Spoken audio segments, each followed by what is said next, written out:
společenský status. Čím výše na něm stojíme, tím lepší je obecně kvalita našeho života. Ale hraje naše finanční situace roli i ve stavu nouze?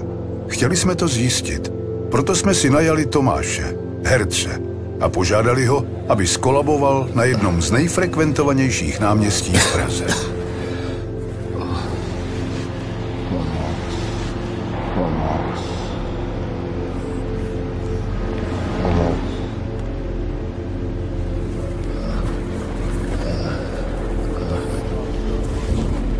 Výzkumy prokázaly, že v krizové situaci je většina lidí rozpolcená. Cítí potřebu pomoci, ale když vidí, že ostatní zůstávají nečinní, řešení problému se rovněž vyhnou. Téměř 8 minut leží náš herec bez povšimnutí na zemi. Dokonce strážník se váhá přiblížit.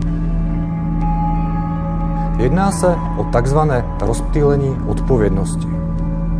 Občas ale stačí jen trochu pozměnit kontext celé situace, abychom v přihlížejících vyvolali úplně jiný typ reakce.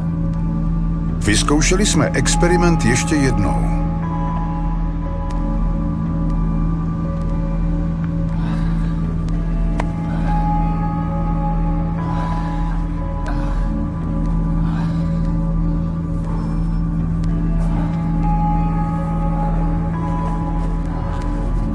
Překvapivě, nebo možná ne, lidé mu přiběhli na pomoc za méně než 15 sekund.